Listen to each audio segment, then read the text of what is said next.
Dan Campbell's press conference to open his time as Lions head coach, certainly memorable. When you knock us down, he said, we're going to get up, and when we get up, we're going to bite a kneecap off. He talked about getting more kneecaps knocked off opponents, and then we talked one-on-one after the 90 minutes of wild podium energy. I was waiting for a Ric Flair woo to end the press conference, man. What enthusiasm you have today, huh? Yeah, listen, that's the only way I know to be. It's just me, right? You said to put ego in the back seat. We know from workplaces in any setting in this country, you can win with ego, you can succeed with ego, but you can also fall on your face with ego leading the way. And in Detroit, that approach did not work in the last regime. How can you get success from an organization like the Saints for so long and not let ego seep in? Yeah, well, look, I think that everything is about you have a pretty good understanding of who you're bringing into this building.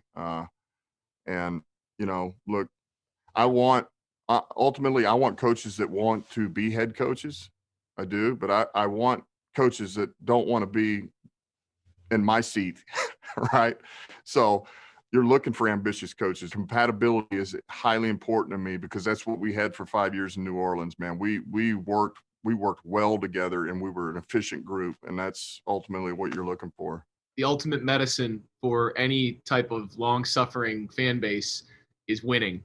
Yeah. I know a retooling and a rebuild is something that comes with every new regime, but how much can you guys start to win right away, knowing that any approach, any ideal system will only be dwarfed by losses if those losses start piling up? Yeah, look, there again, I can't guarantee wins. I can't. All I can guarantee is the way that I know I want us to play and how it should look. You're right.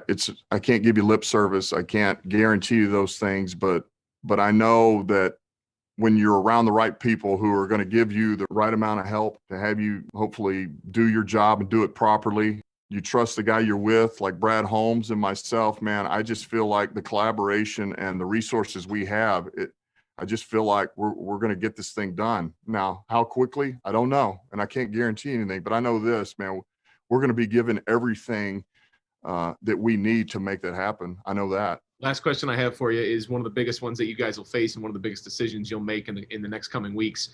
Do you want Matthew Stafford to be the quarterback? And if he says he wants to leave and start a new opportunity, would you try to convince him to play, Dan, and to stay? Yeah, listen, Brad, it's a good question, and it's one that I'm not willing to answer right now just because I want to call him myself. I haven't had a chance to call him yet. I just know this from afar. I don't know him personally. I think he's an ultimate competitor. I think he's tough. I think he's smart. I think he's team oriented. And I think he's a heck of a quarterback. Big questions coming out of this, of course, the coordinators he's going to select. Aaron Glenn is the new defensive coordinator. He's hired from the Saints. He's been the secondary coach. Carolyn and Dave, you guys have both been through a lot of these press conferences. This one was one of the most fired up, amped up ones we've seen in a long time. We just want him to deliver with all of that energy, right? Yes. Reminds me a little bit of Wayne Fonts way back in the day. Really? When he was first hired from Tampa Bay to come in and be the Lions head coach. So, we'll see. Time will tell.